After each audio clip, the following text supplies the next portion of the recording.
चौकोर चेहरे वाले आदमी ने जिज्ञासा से पूछा, मेरा नाम अनिल है। क्या तुम कभी किसी ऐसे व्यक्ति से मिले हो जो खुद से लड़े? राघव लगभग अपनी चट्टान से गिर ही गया। जब उन्होंने कहा कि वे न्याय के लिए लड़ने जा रहे हैं, तो वे सिर्फ तुम्हें पीटना चाहते थे। अनिल ने कहा, उनकी शेखी मत सुनो, वे ही हैं जिनकी पिटाई होने वाली है। अब जाकर राघव ने ध्यान दिया कि अनिल एक रानकेत सेलेस्टियल था और उसकी ऑरा शायद केतन से भी मजबूत थी। उत्सुक होकर राघव उसके साथ गया।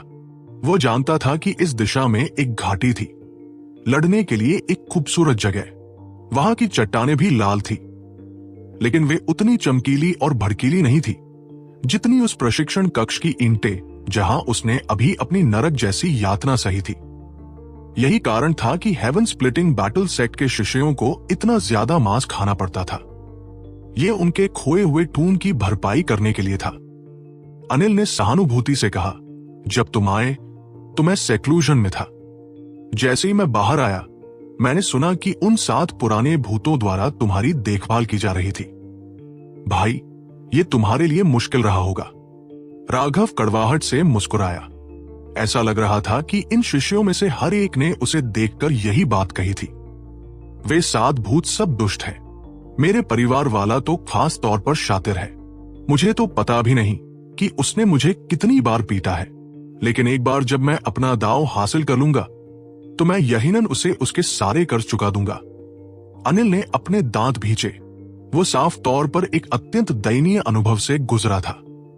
राघव ने अचानक याद करते हुए पूछा, तुम्हारा परिवार, क्या तुम बॉसअमे की बात कर रहे हो?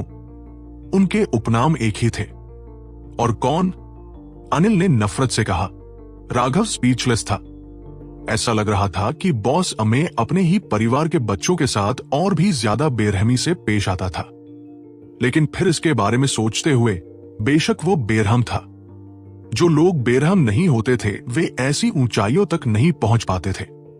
माहिर सभी बेरहम लोग थे, दूसरों के साथ बेरहम और खुद के साथ बेरहम।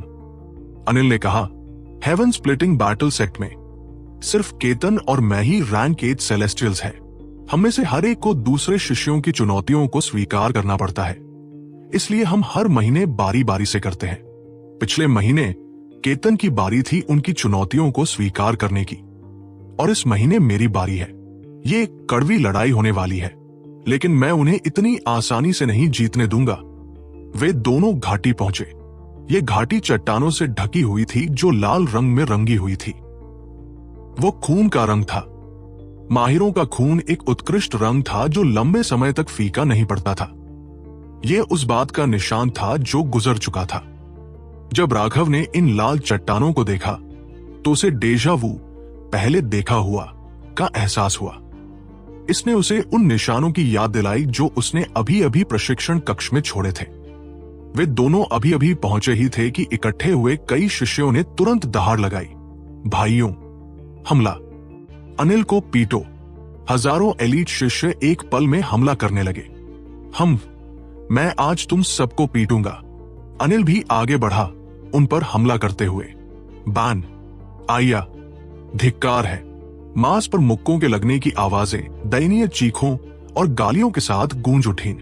पूरा दृश्य अराजक हो गया।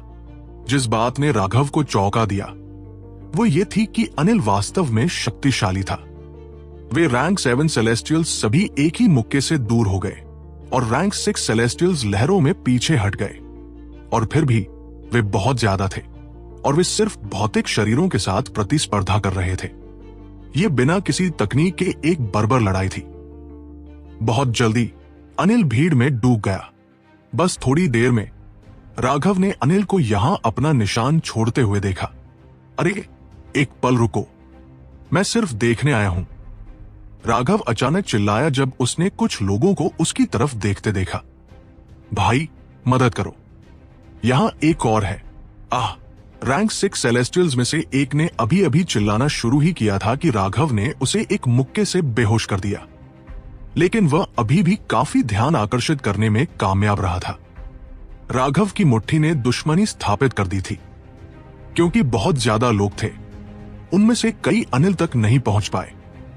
कई बार उस तक पहुंचने में विफल रहने के बाद उन्होंने राघव को देखा और उस पर हमला कर दिया। भाड़ में जाओ, तुम्हें सच में लगता है कि मुझे हराना आसान है? एक रैंक 7 सेलेस्टियल को अपनी ओर चार्ज करते हुए देखकर राघव ने उसे थप्पड़ मारकर जमीन पर गिरा दिया, जिससे वो खून उगलने लगा और बेहोश हो गया।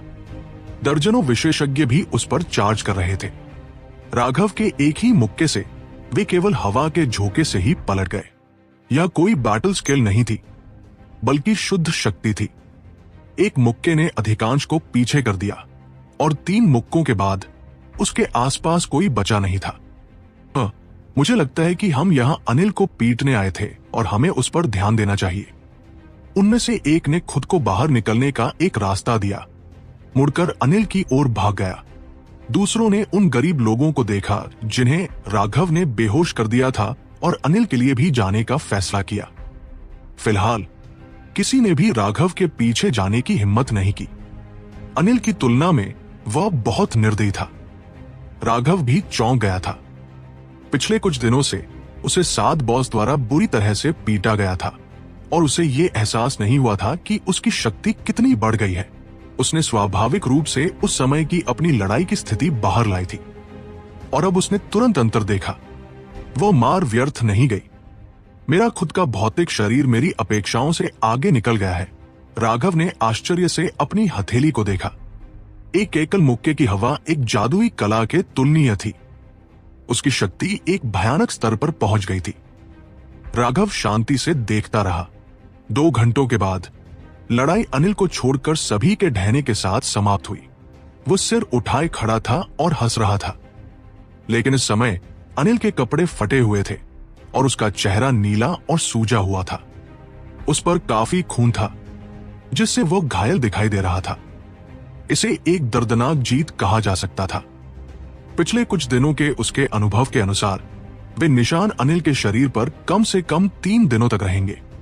तो जब कोई व्यक्ति पहली बार हेवन स्प्लिटिंग बैटल सेक्ट में प्रवेश करता था, तो लोगों को उनके चेहरे काले और नीले देखने को मिलना असामान्य बिल्कुल नहीं था। वास्तव में वो बस सामान्य था। लोगों को पूरी तरह से ठीक देखना दुर्लभ बात थी।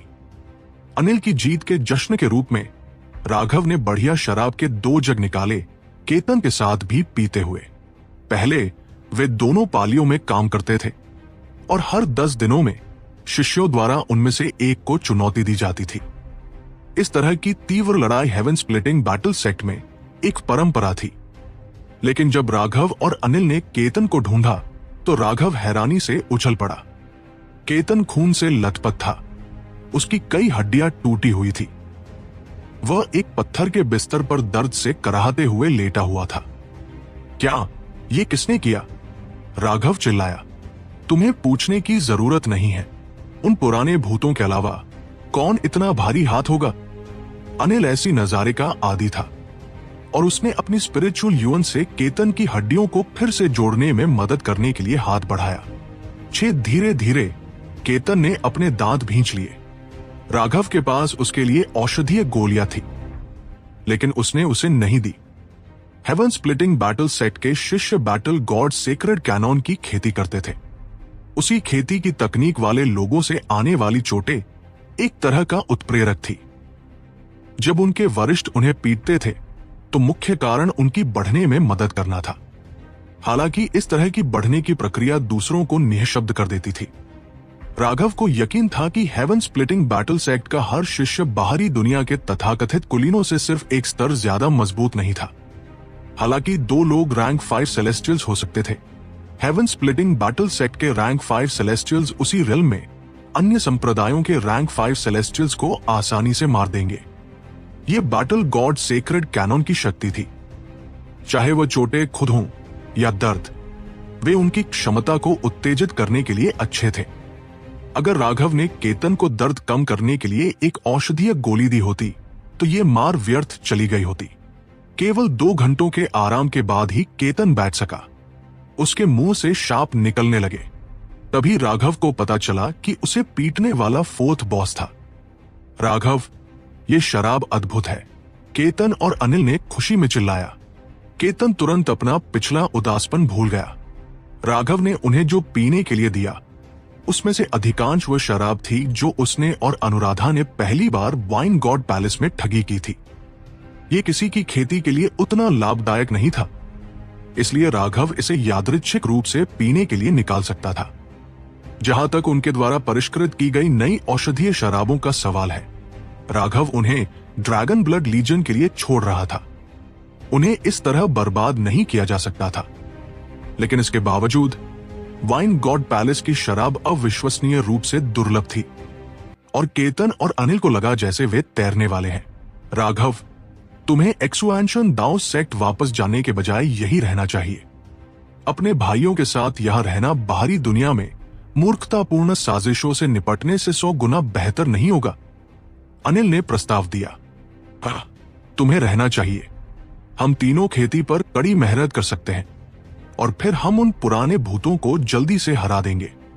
उस समय हम उन्हें उनके आसनों से गिराने के लिए एकजुट हो सकते हैं, केतन ने कहा। राघव निःशब्द था। उनकी ये महान आकांक्षा शायद हासिल करना मुश्किल होगा, लेकिन उनकी ईमानदारी से उसका दिल गर्म हो गया। हालांकि बूढ़े आदमी और साद बॉस ने हेवन अर्थ डिवाइन पूल के बारे में एक शब्द भी नहीं कहा था, राघव मूर्ख नहीं था। केतन और अनिल से केवल कुछ शब्दों के साथ, जो सीधे पुरुष थे जिनके दिमाग में ऐसे विचार नहीं थे, राघव हेवन अर्थ डिवाइन पूल की सच्चाई जानने में कामयाब रहा, जिससे उसे शर्मिंदगी महसूस हुई। हेवन अर्थ डिवाइन पूल के पूरी तरह से इस्तेमाल हो जाने के साथ हेवन स्प्लिटिंग बैटल सेक्ट की विरासत यही रुक जाएगी।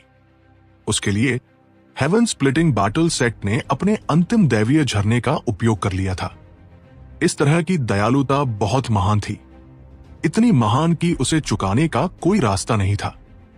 इसके अलावा वो जानता था कि उसे ऐसा व्यवहार करना होगा जैसे उसे इस मामले के बारे में कोई पता नहीं है, क्योंकि बूढ़ा आदमी और बॉस उसे परिवार मानते थे और वे कोई चुकाने की इच्छा नहीं रखते थे। उन दोनों के माध्यम से राघव को पता चला कि हेवन स्प्लिटिंग बैटल सेक्ट के पास केवल एक दैवीय वस्तु है, हेवन स्प्लिटिंग ब्लेड। ये हेवन स्प्लिटिंग ब्लेड उस पहाड़ के शिखर पर सील है जिस पर बूढ़ा आदमी रहता था। अभी हेवन स्प्लिटिंग बैटल सेक्ट अपनी कर्मिक किस्मत को बनाए रखने के लिए हेवन स्प्लिटिंग ब्लेड पर भरोसा कर रहा था। यह एकमात्र चीज थी जिस पर हेवन स्प्लिटिंग बैटल सेक्ट भरोसा कर सकता था, लेकिन वे हेवन स्प्लिटिंग ब्लेड का उपयोग करने में असमर्थ थे, क्योंकि ये हेवन अर्थ डिवाइन पूल से जुड़ा हुआ था। अगर उन्होंने अभी हेवन स्प्लिटिंग ब्लेड का उपयोग किया तो हेवन अर्थ डिवाइन पूल विकलांग हो जाएगा। प्राचीन युग में heaven splitting battle sect heaven splitting blade का उपयोग हवा से ऊर्जा को अवशोषित करने, हेवन अर्थ डिवाइन पूल को भरने में सक्षम था। लेकिन बाद में एक विशाल संकट के बाद हेवन स्प्लिटिंग बैटल सेक्ट ने स्प्लिट द हेवंस के अंतिम 3 रूप खो दिए थे और स्प्लिट द हेवंस के 9 रूपों का उपयोग करने में सक्षम कोई भी विशेषज्ञ एक संकट में गिर गया था। स्प्लिट द हेवंस के पूरे 9 रूपों के बिना हेवन स्प्लिटिंग ब्लेड की शक्ति को सक्रिय करना असंभव था, ताकि स्वर्ग और पृथ्वी से ऊर्जा अवशोषित हो सके और उनके दैवीय झरने को भरा जा सके। अगर कोई संकट आया और संप्रदाय को हेवन स्प्लिटिंग ब्लेड का उपयोग करना पड़ा तो उस पर सील टूट जाएगी और फिर भविष्य में भले ही स्प्लिट द हेवंस के पूरे 9 रूप मिल जाए, दैवीय झरने को भरने का कोई रास्ता नहीं होगा। यही कारण था कि हेवन स्प्लिटिंग बैटल सेक्ट वर्तमान में कतार के अंत में था। लेकिन बूढ़े आदमी और 7 बॉस ने इस मामले को उन्हें दबाने नहीं दिया।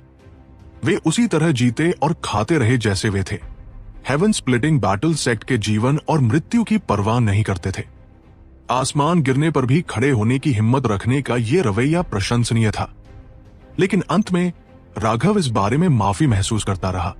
वो ऐसा व्यक्ति नहीं था जिसे एहसान देना पसंद हो, लेकिन वह वर्तमान में इस एहसान को चुकाने के लिए बहुत कमजोर था।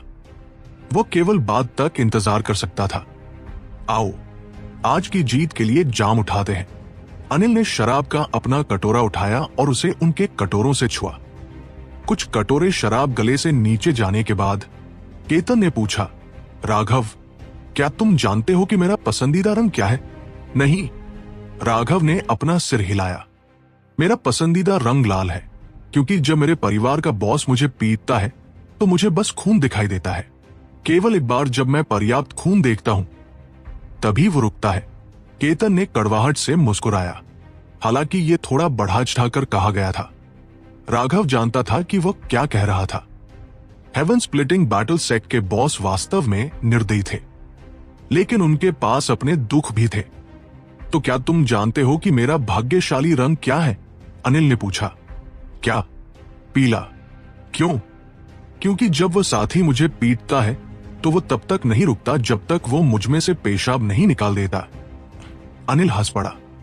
राघव, तुम्हारा पसंदीदा रंग क्या है? उन दोनों ने पूछा। राघव मुस्कुराया।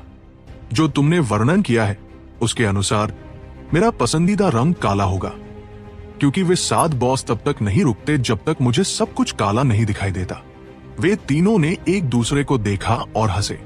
वे थे जिन्हें बॉस द्वारा सबसे बुरी तरह से पीटा गया था, और वे सभी एक दूसरे के प्रति सहानुभूति रखते थे। भाड़ में जाओ, ये बहुत अनुचित है। वे हमें पीटने के लिए अपनी उच्च कल्टीवेशन बेसिस का उपयोग करते हैं। अगर हम उसी रियल्म में होते तो हम उन्हें निश्चित रूप से हरा देते। अनिल ने अपने दांत भींचे। सौभाग्य से केवल वे तीनों उपस्थित थे। अगर बॉस ने उन्हें कुछ अनुचित होने के बारे में रोते हुए सुना होता तो उन्हें निश्चित रूप से पीटना पड़ता। इस शराब को पीने के बाद राघव को स्वीकार करना पड़ा कि बूढ़ा आदमी सही था। हेवन स्प्लिटिंग बैटल सेट के बच्चे सभी पीटे गए थे कि उनकी त्वचा अत्यंत कड़ी हो गई थी। अभी अभी केतन मौत के कगार पर था, लेकिन कुछ कटोरे शराब पीने के बाद वो पूरी तरह से पुनर्जीवित हो गया था। वे तीनों शोरगुल करने लगे, अंगुली अनुमान लगाने वाले खेल खेलने लगे और जितना हो सके अपनी शराब पीने का आनंद लेने लगे। लेकिन राघव ने अभी अभी कुछ और शराब निकाली ही थी कि एक आकृति चार्ज होकर आई और सारी शराब छीन ली। बॉस अमेय! राघव उछल पड़ा। नया आने वाला ठीक वही था जो 7 बॉस का मुखिया था। बॉस अमेय का चेहरा क्रोधित था। उसने एक हथेली से अनिल को गिरा दिया और अपने जूते को उतारकर उसने उससे जोर से थप्पड़ मारना शुरू कर दिया। तुम छोटे बदमाश, तुम और बेशम होते जा रहे हो। मैंने तुम्हें तुम्हारी पाली खत्म होने पर आने के लिए कहा था और तुमने मुझे 6 घंटे इंतजार कराया। तुमने शराब पीने के लिए मुझे नजरअंदाज किया।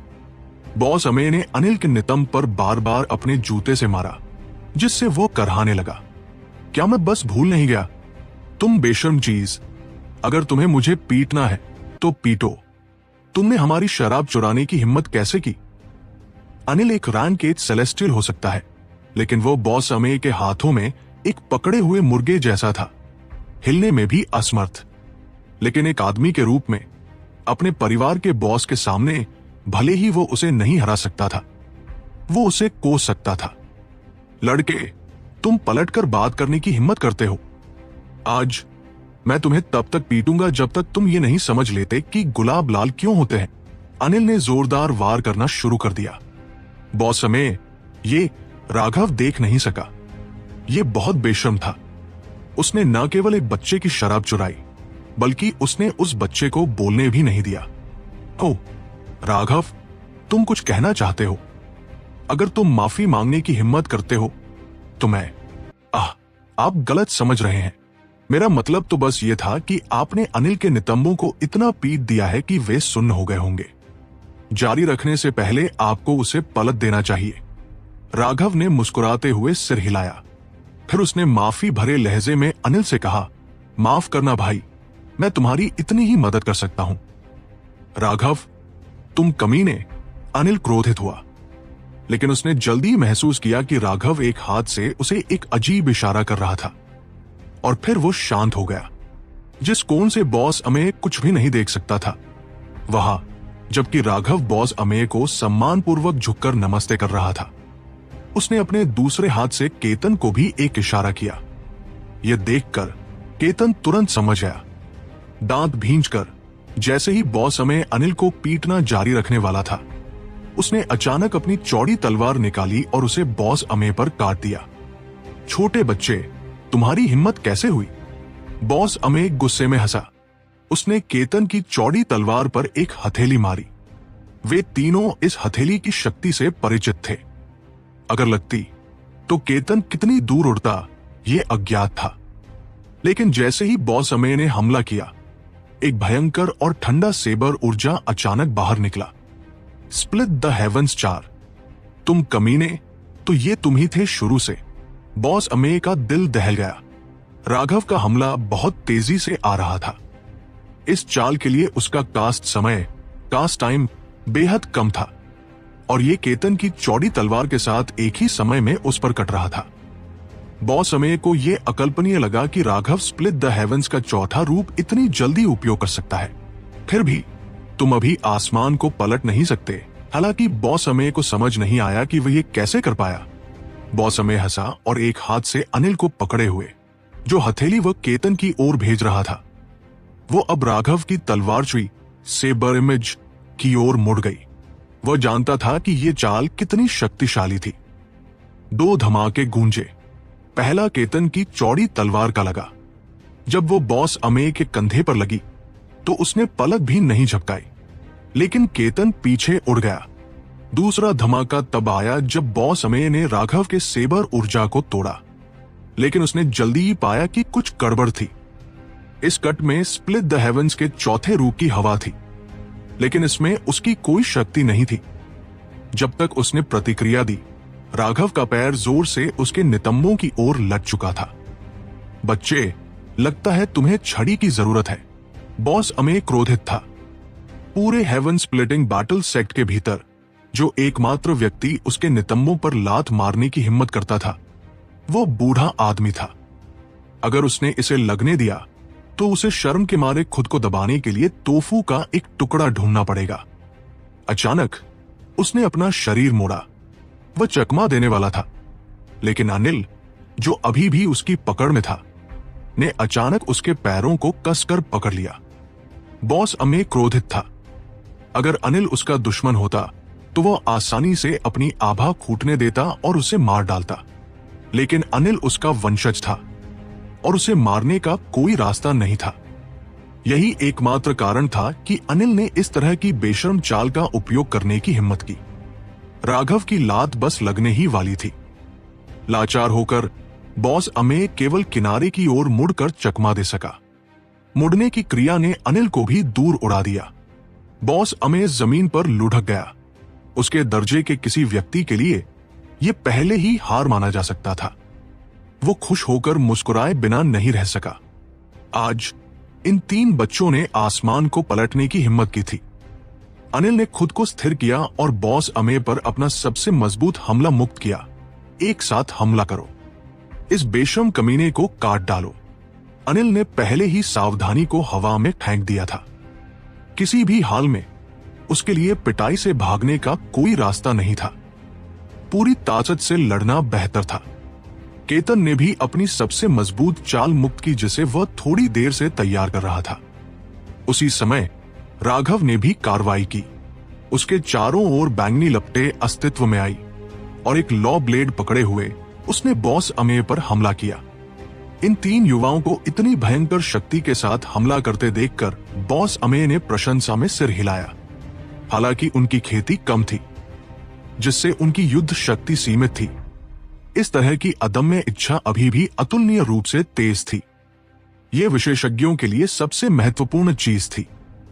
लेकिन हालांकि उसने उनकी तारीफ की, उसका दया दिखाने का कोई इरादा नहीं था। यहां तक कि अपने परिवार के बच्चे के प्रति भी वह जरा भी नर्म दिल नहीं होगा। बॉस अमेय ने एक मुक्का मुक्त किया। आज मैं तुम्हें दिखाऊंगा कि एक सच्चा शक्ति अंतराल क्या है। जब उसने अपना मुक्का मुक्त किया तो अंतरिक्ष धंस गया, जिससे प्रकाश की किरणें फट गई। ये कोई बैटल स्किल या जादुई कला नहीं थी। ये उसकी शारीरिक शक्ति को इस हद तक धकेलने का परिणाम था कि वह अंतरिक्ष को खूटने दे सके। धमाका, वे तीनों दूर उड़ गए। इस मुक्के में स्वर्ग और पृथ्वी को विभाजित करने की शक्ति थी और यह पूरी तरह से अजेय था। केतन और अनिल ने खून उगला। बॉस अमेय इस मुक्के के साथ अपनी सच्ची क्षमता को बाहर लाया था। उस तरह की शक्ति वह नहीं थी जिसे वे सहन कर सके। दूसरी ओर राघव ने प्रतिक्रिया नहीं दी। लपटों से घिरा हुआ वो दूर उड़ गया। जैसे ही 3 लोगों ने उसकी उड़ती हुई आकृति को देखा, वे अचानक हैरान रह गए जब उन्होंने उसे कूदते हुए देखा। एक नकल, अरे नहीं! बॉस अमेय ने सबसे पहले प्रतिक्रिया दी। वो बस चलने ही वाला था कि एक विस्फोटक खनखनाती आवाज गूंज उठी। बॉस अमेय अब चल नहीं सका। वो एक मूर्ति की तरह खड़ा रहा। अनिल और केतन ने उसे अविश्वास में देखा। बॉस अमेय के सिर के पीछे एक काली वस्तु दिखाई दी। तुम कमीने बच्चे। बॉस अमेय की आंखें उसके सिर के पीछे की ओर लुढ़क गई और वो जमीन पर गिर गया। एक बार जब वह जमीन पर था, तभी केतन और अनिल ने देखा कि उसके पीछे की काली वस्तु वास्तव में एक काली हंडिया ब्लैक पॉट थी। काली हंडिया धीरे धीरे एक तरफ हटी, जिससे राघव का खुश भाव प्रकट हुआ। उसकी उत्तेजना और खुशी बिल्कुल मास्क नहीं की गई थी। इतने दिनों की पिटाई के बाद वो आखिरकार भड़ास निकालने में कामयाब रहा था। अंत में सिर पर यह हंडिया वास्तव में संतोषजनक थी। शुरू से ही राघव जानता था कि वे तीनों बॉस अमेय के एक मुक्के को सहन करने में असमर्थ थे। उसे हराना असंभव था। इसलिए जब उन्होंने हमला किया था, तो उसने जानबूझकर उसे धोखा देने के लिए लौ कवच फ्लेम आर्मोर को बुलाया था। जब उसने हमला किया था, तो वास्तव में शीन लपटों के साथ हमला कर रहा था, जबकि राघव चुपके से उसके पीछे खिसक गया था। बॉस अमेय के पास राघव जैसे एक चालाक प्रतिद्वंदी से निपटने का बहुत कम अनुभव था। आखिरकार हेवन स्प्लिटिंग बैटल सेक्ट के लोग सभी सीधे आदमी थे जो सीधे टकराव पसंद करते थे। नतीजतन वो इस दुखद अंत के साथ समाप्त हुआ। एक अद्वितीय नायक की दंतकथा एक अकेली हंडिया द्वारा नष्ट कर दी गई। अनिल और केतन की आंखें लगभग उनके सिर से बाहर निकल आई। उनके जबड़े और नीचे नहीं हो सकते थे। उनके मुंह से उनके पेट को देखना लगभग संभव था। सांस लेने के एक क्षण के बाद ही अनिल हंसा। बढ़िया काम राघव, आज से शुरू करके तुम हम 3 भाइयों के बॉस बन सकते हो। फिर वो अचेत बॉस अमेय की ओर दौड़ा और भड़ास निकालने के लिए उसे कुछ बार लात मारी, शाप देते हुए कहा, तुम बेशर्म कमीने, किसने कहा कि तुम मुझे पीट सकते हो? किसने कहा कि तुम मुझे धमका सकते हो? उसकी पहली लात बॉस अमेय की बाह पर लगी। वह ठीक था, लेकिन दूसरी लात बॉस अमेय के नितंबों पर लगी, ठीक वहीं जहां उसकी पूंछ की हड्डी थी। राघव का भाव तुरंत बदल गया। राघव उन्हें घसीटते हुए चिल्लाया, यार, क्या तुम हमें मारना चाहते हो? भागो। बॉस अमेय की आंखें अचानक खुल गई। अनिल की लात उसे एक इतनी दर्दनाक जगह पर लगी कि वह जाग गया। बॉस अमेय ने एक क्षण के लिए अपने सिर के पीछे महसूस किया, जब उसे अचानक याद आया कि क्या हुआ था। यार, मेरा सिर इतना दर्द क्यों कर रहा है? एक मिनट रुको, तुम 3 कमीनों, वापस आओ। एक क्रोधित दहाड़ के साथ बॉस अमेय हवा में उड़ गया। 3 दूर की आकृतियों को भागते हुए देखा। वे राघव और अन्य के अलावा और कौन हो सकते थे? तुम कमीने बच्चे, भागने के बारे में सोचो भी मत। राघव उन दोनों को घसीट रहा था। उसने बिजली के पंख, लाइटनिंग विंग्स, बुलाए थे और अपने जूते सक्रिय कर दिए थे। ये उतना ही तेज था जितना वह जा सकता था, लेकिन बॉस अमेय की गति उसकी तुलना में और भी अधिक थी। इसने उसे चौंका दिया। बॉस अमेय ईगल जाति के विशेषज्ञों से अधिक तेज था। अनिल उत्तेजित होकर दहाड़ा। उसकी युद्ध की इच्छा आकाश छू रही थी। राघव, चलो दौड़ना बंद करते हैं, हम फिर से वही करेंगे। केतन ने भी उत्तेजित होकर चिल्लाया, हम उसे फिर से बाहर कर देंगे। अगर हम इसे एक बार कर सकते हैं, तो हम इसे फिर से कर सकते हैं। फाउंडेशन फोर्जिंग दायरे में रहते हुए बॉस अमेय को बाहर कर देना उसके जीवन की सबसे गौरवशाली उपलब्धि थी। लेकिन वह गौरव उसके ठीक से आनंद लेने के लिए बहुत जल्दी आया और चला गया था। अब वह इसे फिर से जीना चाहता था। राघव निःशब्द था। क्या वे वास्तव में सोचते थे कि उन्होंने अभी शक्ति के माध्यम से जीत हासिल की थी? एकमात्र कारण यह था कि वहां एक मौका था, क्योंकि बॉस अमेय लापरवाह था। अगर वे फिर से लड़े तो राघव अपनी जान पर दाव लगाएगा कि बॉस अमेय उन्हें एक दीवार में इतनी जोर से दे मारेगा कि वे कभी बाहर नहीं निकल पाएंगे। उसे फिर से बाहर कर देना, उस तरह का सपना बहुत अवास्तविक था। राघव सीधे बूढ़े आदमी के कमरे की ओर उड़ रहा था।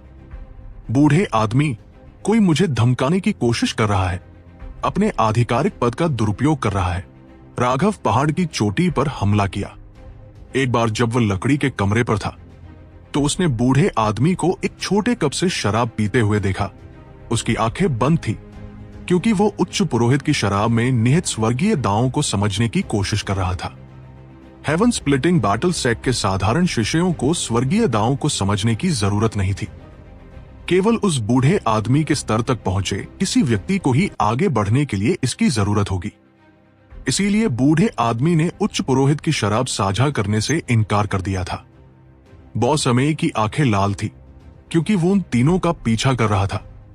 तुम छोटे कमीनों, बस मेरा इंतजार करो कि मैं तुम्हें मार डालूं।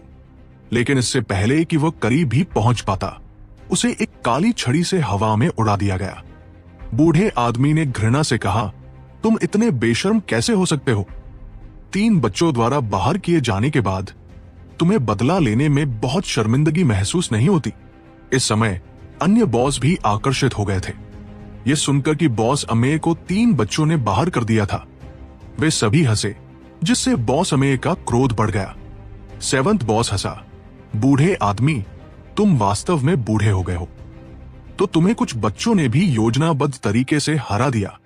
केतन ने पलटवार किया, हमने शक्ति के माध्यम से जीत हासिल की। लेकिन इससे और अधिक हंसी आई, जिससे केतन और अनिल भी क्रोधित हो गए। राघव ने अचानक विषय बदल दिया, बॉस अमेय, तुम मुझसे छीनी हुई शराब क्यों नहीं निकालते और अन्य बॉस के साथ साझा करते? बॉस अमेय को केवल शराब के जग निकालने पड़े। जब राघव ने उन्हें खोला तो उसने चुपके से उनमें थोड़ा कुछ जोड़ दिया।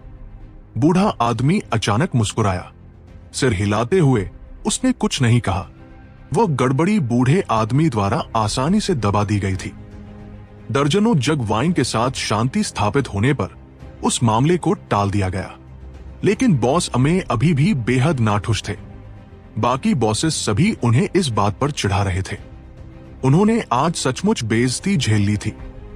अन्य 6 बॉसेस ने यहां तक कहा कि राघव, अनिल या केतन कोई भी चाल इस्तेमाल करे, वे फंसेंगे नहीं। राघव देख सकते थे कि हालांकि बॉसेस बहुत सामंजस्यपूर्ण नहीं थे और एक दूसरे से लड़ना पसंद करते थे, वे वास्तव में बहुत एकजुट थे। बॉस अमेय को चिढ़ाना स्पष्ट रूप से राघव और बाकियों को उन्हें चुनौती देने के लिए फुसलाने का एक प्रयास था। अनिल और केतन के उत्सुक भावों को देखकर यह स्पष्ट था कि वे फंस चुके थे। बॉस अमेय 7 बॉसेस के नेता थे। उनकी रैंकिंग के अनुसार 7th बॉस सबसे कमजोर थे। जब 7th बॉस ने कहा कि वह सिर्फ एक हाथ से उन तीनों को कुचल सकते हैं, तो अनिल लगभग तुरंत ही चुनौती के लिए सहमत हो गए थे। उन्हें राघव द्वारा रोका जाना पड़ा था कि चलो आज बस शांति से वाइन पीते हैं। जहां तक किसी भी चुनौती की बात है, वाइन पीने के बाद इस पर चर्चा करते हैं। ये लो, मैं तुम्हें कुछ और वाइन देता हूं। राघव शरारत से हंसे और कुछ और वाइन उठाई। जैसे ही बॉसेस पी रहे थे, 4th बॉस ने चिड़चिड़ापन से कहा, राघव, तुम इतने फिसलने वाले कैसे हो सकते हो? ओल्ड 7th ने पहले ही कह दिया है कि वह सिर्फ एक हाथ से तुम्हारी चुनौती स्वीकार करेंगे, लेकिन तुम स्वीकार करने की हिम्मत नहीं करते। क्या तुम एक आदमी भी हो? राघव स्पीचलेस थे। इस तरह का उकसावा बहुत ज्यादा निम्न स्तर का था। अगर वह अपनी पूरी शक्ति का उपयोग करते तो 1 या 2 हाथ का उपयोग करने में वास्तव में कोई अंतर था। लेकिन राघव ने आत्मविश्वास से अपनी छाती पर थपथपाया और कहा, मैं राघव भी एक आदमी हूं जो खड़े होकर पेशाब करता है। जब आप कहते हैं कि आप हमें एक हाथ से चुनौती देंगे, तो आप हमें नीचा दिखा रहे हैं। मैं राघव ने जमीन पर शासन किया है जैर, कम से कम कुछ वर्षों के लिए। हम तीनों का मिलकर 7th बॉस को हराना हमें कोई गौरव नहीं दिलाता। ये दिलचस्प नहीं है। हाँ, बिल्कुल, हम तीनों को आपको रोकने की जरूरत नहीं है। हम आपको शुद्ध शक्ति के माध्यम से हरा सकते हैं। अनिल जोर से हंसे। राघव का चेहरा हरा हो गया। क्या यह बदमाश एक मूर्ख था? उसने ऐसी बात कहने की भी हिम्मत की। क्या वह सिर्फ पिटने के लिए नहीं कह रहा था? जैसा कि उम्मीद थी, 7th बॉस खड़े हो गए और हंसे। हाँ, यही मेरे हेवन स्प्लिटिंग बैटल सेट के पुरुषों का अंदाज है। आओ, आज मैं तुम्हें ठीक से कुछ नुक्ते दूंगा। हम इसे बूढ़े आदमी के सामने एक दूसरे से सीखने के रूप में मानेंगे। कोई जल्दबाजी नहीं, कोई जल्दबाजी नहीं। सबसे पहले पियो। केतन अभी भी पूरी तरह से ठीक नहीं हुए हैं और पूरी शक्ति से नहीं लड़ सकते हैं। ऐसी लड़ाई में कोई फायदा नहीं है। पहले पीना बेहतर होगा। हम 3 दिन बाद लड़ सकते हैं, राघव ने कहा। बॉसेस के चेहरे बेहद शांत थे, लेकिन उनकी आंखों में एक बुराई की रोशनी थी जिसने उनके आंतरिक दिलों को पूरी तरह से बेच दिया। ऐसा लग रहा था कि यहां तक कि उनमें भी एक चालाक बूढ़े लोमड़ी का पहलू था जिसे साजिश पसंद थी। बूढ़े आदमी ने हल्के से मुस्कुराया। वो मुस्कान बेहद अजीब थी। जब बॉस अमेय ने अपना वाइन का जग उठाया और उनके लिए वाइन डालना शुरू कर दिया तो उन्होंने मना कर दिया। आह, धन्यवाद नहीं, मुझे अपनी वाइन का स्वाद पसंद है, तुम अपनी पी सकते हो। बॉस अमेय और बाकियों ने इससे कोई सुराग नहीं देखा। वे बस मूर्खतापूर्ण ढंग से अपनी वाइन डालना जारी रखे हुए थे। बहुत खुश थे। उन्होंने सोचा कि राघव और बाकियों को उनके साथ लड़ने के लिए सफलतापूर्वक फुसलाया गया था। उन्हें नहीं पता था कि बूढ़ा आदमी उन्हें सहानुभूतिपूर्वक देख रहा था। 3 दिन बाद राघव, अनिल और केतन एक अंधेरे कोने के भीतर छिपे हुए थे। वे चुपके से सांस दबा रहे थे, चोरों की तरह दिख रहे थे। वे एक छोटे कमरे को देख रहे थे। राघव, क्या तुमने नहीं कहा था कि हम 7th बॉस को चुनौती दे रहे हैं? हम यहां क्या कर रहे हैं? अनिल ने पूछा। उनके सामने ये कमरा सिर्फ एक शौचालय था। वे गंध से बचने के लिए अपनी सांस दबा रहे थे। हेवन स्प्लिटिंग बैटल सेक्ट अन्य कल्टीवेशन सेक्ट से अलग था। यह वास्तव में नश्वर दुनिया का एक हिस्सा जैसा था। हेवन स्प्लिटिंग बैटल सेक्ट के शिष्य अन्य कल्टीवेटर्स की तुलना में बहुत ज्यादा पीते और शौच करते थे। जब मैंने कहा कि मैं 7th बॉस को चुनौती देना चाहता हूं, तो मेरा मतलब सिर्फ उनसे नहीं था, मेरा मतलब सभी 7 बॉसेस से था, राघव ने कहा। क्या तुम आत्मघाती हो? केतन उत्साहित हुए। नतीजतन वो अपनी सांस रोकना भूल गए और खुशबू का एक झोंका उनकी नाक में उमड़ पड़ा। उन्होंने जल्दी से अपने हाथ से अपनी नाक दबा ली। अनिल भी राघव के शब्दों से हैरान थे। ये बहुत ज्यादा पागलपन भरा था। अगर हम इसे करने जा रहे हैं तो हम इसे ठीक से करने जा रहे हैं। एक छोटी सी लड़ाई उबाऊ है। इस बार हम अपनी शोहरत को एक ही बार में बढ़ाने के लिए उन सभी को अपने जाल में पकड़ने जा रहे हैं। वे हमें सामान्य रूप से जैसे पीटते हैं, हम उन्हें वैसे ही पीटने जा रहे हैं। तुम दोनों कायर तो नहीं बन गए हो? राघव ने पूछा। क्या तुम मजाक कर रहे हो? हमें कब किसी से डर लगा है? सबसे खराब स्थिति यह है कि हमें फिर से पीटा जाता है और हम इसके पहले से ही आदी हैं। लेकिन राघव, क्या तुम सच में निश्चित हो? अनिल को इस पर आत्मविश्वास नहीं था। यह उनके लिए बहुत ज्यादा पागलपन भरा था कि उन्हें कोई आत्मविश्वास हो। चिंता मत करो, सब कुछ व्यवस्थित कर दिया गया है। ओह, चुप। राघव ने अचानक एक चुप रहने का इशारा किया। एक आकृति अचानक उस कमरे की तरफ दौड़ गई। वो व्यक्ति ठीक 7th बॉस थे। उनकी गति बेहद तेज थी और वो लगभग घबराए हुए लग रहे थे। जैसे ही वो अंदर दाखिल हुए, उन्हें आजादी की घंटी बजती हुई सुनाई दी। एक उमड़ती धारा की आवाज गूंज उठी। उन्हें दस्त लग गए। केतन और अनिल को यह अविश्वसनीय लगा। इतनी शक्तिशाली कल्टीवेशन बेस के साथ यहां तक कि जहर भी ऐसा नहीं कर पाएगा, है ना? ठीक जैसे ही वे दोनों हैरान थे, अन्य बॉसेस भी उस छोटे कमरे की तरफ दौड़ गए। अंदर दाखिल होने वाले अंतिम बॉस अमेय थे। क्या बकवास हुआ? मेरा पेट दर्द कर रहा है। बॉस अमेय की क्रोधित गाली उस कमरे से गूंज उठी। वह दहाड़ जोरदार पाद और शौच की आवाज से ढक गई थी। जब वे 7 एक साथ इस तरह से विस्फोट हुए तो आवाज 10 मील तक फैलने में सक्षम थी। अनिल और केतन हक्के बक्के रह गए। उन 7 को एक ही समय में दस्त लग गए। वे अचानक राघव की तरफ मुड़े और उनके चेहरे पर एक बुराई भरी मुस्कान देखी। विस्फोट। राघव के शांत उत्साह के बाद वो छोटा कमरा फट गया और 7 दयनीय आकृतियां बाहर उड़ गई। उनके शरीर गंदगी से ढके हुए थे। वे जल्दी से अपनी पैंट ऊपर खींच रहे थे। तो तुम 3 बदमाश थे। बॉस अमेय की दृष्टि तेज थी और उन्होंने तुरंत उन तीनों को अंधेरे में छिपा हुआ देख लिया। अनिल और केतन हरे हो गए। वे लगभग क्रोध की लपटों को बाहर आते हुए देख सकते थे। भले ही वे इस बार नहीं मरते, वे शायद खुशी से नहीं जी रहे होंगे। दूसरी तरफ राघव बेहद शांत थे। उन्होंने चिल्लाया, हमने आज एक वीरतापूर्ण मुकाबला करने के लिए सहमत थे। हमने 6 घंटे इंतजार किया और अब हम आपको यहां गड़बड़ी करते हुए पाते हैं। आपकी उम्र कितनी है? आप बिल्कुल परिपक्व क्यों नहीं हुए हैं? क्या ऐसा हो सकता है कि आप हमसे डरते हैं और लड़ने की हिम्मत नहीं करते? 7 बॉसेस क्रोध में विस्फोट हुए। उन्हें वास्तव में 3 छोटे बदमाशों ने इस तरह उकसाया। उन्होंने पहले कभी ऐसे अहंकारी लोगों का सामना नहीं किया था। अगर मैंने आज तुम्हारा पेशाब नहीं पीटा तो हम अपने उपनाम तुम्हारे उपनाम में बदल देंगे। बॉसेस क्रोध से दहाड़े।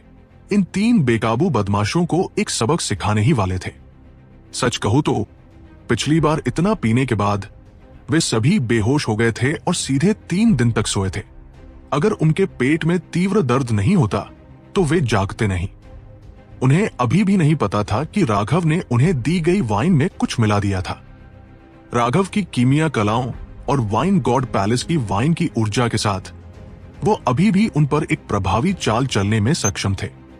रुको, आज हम तीनों हेवन स्प्लिटिंग बैटल सेक्ट के सभी शिष्यों के सामने तुम सातों को चुनौती दे रहे हैं। हम 3 भाइयों के नाम से, हमारी छाती के माध्यम से बहते गर्म खून के साथ, हम हेवन स्प्लिटिंग बैटल सेक्ट के जूनियर पीढ़ी के शिष्यों के रूप में अपने सुपीरियर्स को चुनौती दे रहे हैं। यह चुनौती पवित्र है, कुछ ऐसा जिसे अपवित्र नहीं किया जा सकता है। आपको खुद को ठीक करना चाहिए।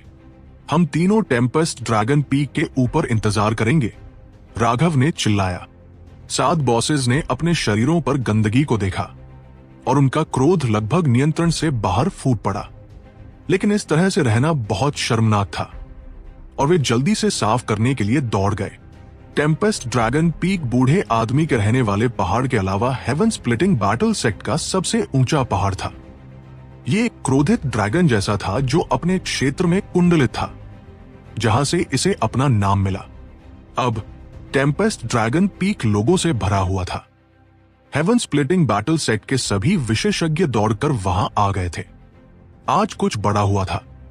7 बॉसेस को चुनौती दी गई थी और यह सिर्फ एक बॉस नहीं बल्कि वे सातों थे। सबसे चौंकाने वाली बात यह थी कि चुनौती देने वाले 3 युवा शिष्य थे। राघव, आज अंत कैसे भी हो, तुम्हारी ये बहादुरी हमारे लिए तुम्हारे सामने झुकने के लिए पर्याप्त है। अनिल और केतन दोनों ने प्रशंसा के साथ राघव को देखा। राघव की हिम्मत सच में बड़ी थी, कुछ ऐसा जो उन्होंने हिम्मत करने का कभी सपना भी नहीं देखा था।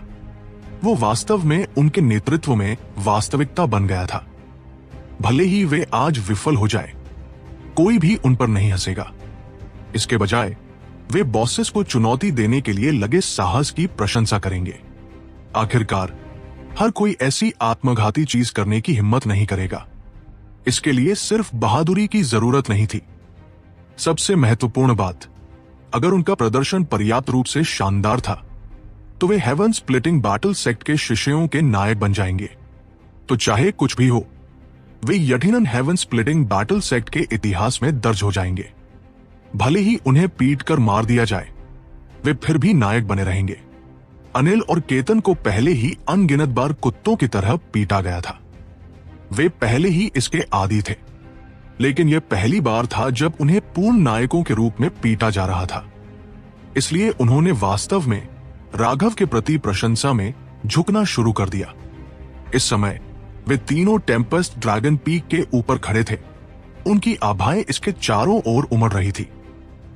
वे अभूतपूर्व रोशनी उत्सर्जित करने वाले 3 तेज ब्लेड जैसे थे। वे बहुत प्रभावशाली थे, 3 अजय देवताओं की तरह दिख रहे थे। हेवन स्प्लिटिंग बैटल सेक्ट के शिष्य जोर जोर से जयकार कर रहे थे। उनकी आवाजें बॉसेस को चुनौती देने की हिम्मत करने वाले इन दबंग आकृतियों के लिए पूजा और श्रद्धा से भरी हुई थी। वो जयकार एक सुनामी जैसा था जो लहर के बाद लहरा रहा था। लानत है, भले ही हमें पीटकर मार दिया जाए, ये इसके लायक होगा। इन शिष्यों को इतनी जोर से जयकार करते हुए देखकर कि उनके चेहरे लाल हो गए, केतन का खून खौलना शुरू हो गया। तुम 3 बदमाश तैयार हो जाओ। अगर मैंने तुम्हें आज मालपुआ, पैनकेक्स नहीं पीटा तो मैं अपना नाम बॉस में उल्टा लिखूंगा। ठीक इसी क्षण 7 आकृतियां दौड़कर वहां आ गई। बॉस अमे सामने थे और उन्होंने तुरंत राघव पर एक मुक्का भेजा। बॉस अमे ने शुरुआत से ही भयानक शक्ति से हमला किया। वो साफ तौर पर बहुत गुस्से में था और उन्हें ठीक से एक सख्त सबक सिखाने की योजना बना रहा था। लेकिन जिसने सभी को चौंका दिया वो ये था कि जब बॉस अमे की मुट्ठी राघव की हथेली से टकराई तो राघव के पीछे उड़ जाने, उसकी हड्डियों के टूटने और खून की उल्टी करने का दृश्य कभी नहीं हुआ। राघव जरा भी नहीं हिला। एक पल के लिए हेवन स्प्लिटिंग बैटल सेट के सभी विशेषज्ञ बस अपने खुले मुंह के साथ देखते रह गए। ये क्या बकवास है? बुजुर्ग के अलावा हेवन स्प्लिटिंग बैटल सेट के अंदर 7 बॉसेस की शक्ति सबसे ज्यादा थी। वे क्षेत्रों के पार लड़ सकते थे और लाइफ स्टार विशेषज्ञों को मार सकते थे। बॉस अमे स्पष्ट रूप से अपने गुस्से में पीछे नहीं हट रहा था। वो राघव और बाकियों को अनुशासित करने के लिए उन्हें पापड़ की तरह पीटने की योजना बना रहा था। लेकिन इसके बजाय राघव को हिलाया नहीं जा सका और उसका भाव पूरी तरह से शांत था। इस बात ने सभी को हैरान कर दिया। मेरा स्पिरिचुअल युवन एया। बॉस अमे को अचानक महसूस हुआ कि उसके शरीर के अंदर घूम रहे स्पिरिचुअल युवन की मात्रा सामान्य से 100वें हिस्से से भी कम थी। राघव की मुट्ठी अचानक उसकी नाक पर लगी, जिससे उसका खून बह निकला। राघव द्वारा इस तरह बॉस अमे की नाक तोड़ने से सभी ने सदमे से सांस ली। कभी किसी शिष्य ने बॉस अमे को खून नहीं निकाला था और यकीनन फाउंडेशन फॉर्जिंग शिष्य ने तो बिल्कुल नहीं। लानत है, क्या हो रहा है? हमारा स्पिरिचुअल युवन क्यों दबा दिया गया है? फोर्थ बॉस ने दहाड़ा। वो हमला करने वाला दूसरा व्यक्ति था, जिसके परिणाम स्वरूप अनिल के सिर पर एक मुक्का पड़ा। तुरंत एक बड़ा उभार सूझ गया। अनिल और केतन ने बॉसेस को सुखद आश्चर्य से देखा। उन्हें नहीं पता था कि क्या हो रहा है, लेकिन वे जानते थे कि उनकी कल्टीवेशन बेसिस लगभग फाउंडेशन फोर्जिंग क्षेत्र तक दबा दी गई थी। भाइयों, बॉसेस की कल्टीवेशन बेसिस को फाउंडेशन फोर्जिंग क्षेत्र तक दबा दिया गया है। अब हमारे पास अपने पुराने दुखों का बदला लेने का मौका है। राघव चिल्लाया और बॉस अमे पर अपनी मुट्ठी मारी और बॉस अमे ने अपनी मुट्ठी से रोका। नतीजतन वे दोनों दर्जनों मीटर पीछे उड़ गए। बॉस अमे हैरान और गुस्से में था। अपने पहले हमले में उसे पता नहीं चला था कि उसकी कल्टीवेशन बेस दबा दी गई है और कोई दुर्घटना न हो। इसके लिए वह उन्हें पीटने के लिए उचित मात्रा में शक्ति का उपयोग कर रहा था। उसी के कारण राघव उसे घायल करने में कामयाब रहा था। लेकिन अब वो अपनी पूरी शक्ति का उपयोग कर रहा था और वह केवल बराबरी पर ही समाप्त हुआ। इस बात ने उसे आखिरकार बेचैनी महसूस कराई। हमला करो। इन बेशर्म साथियों को गिराने का ये एक दुर्लभ मौका है। आज हम देखेंगे कि जब हम एक ही क्षेत्र में होंगे तो बॉस कौन है। अनिल और केतन ने उत्साह से चिल्लाया और हमला किया। अपनी शक्तिशाली आभाएं निकाली। धत, तुम शैतान बच्चे। 7 बॉसेस को अभी भी नहीं पता था कि राघव ने उन्हें दी गई शराब के साथ कुछ किया था। पहले उन्हें दस्त होने के बावजूद उनकी कल्टीवेशन बेसिस अभी भी थी, लेकिन एक बार जब वे धोकर आ गए तो ठंडे पानी ने उनकी त्वचा को छुआ था और इससे एक तरह का चमत्कारी परिवर्तन हुआ था, जिससे उनका स्पिरिचुअल यून सुस्त हो गया और उनकी कल्टीवेशन बेसिस दब गई। ये इतना चुपचाप हुआ था कि उन्हें इसका पता भी नहीं चला था।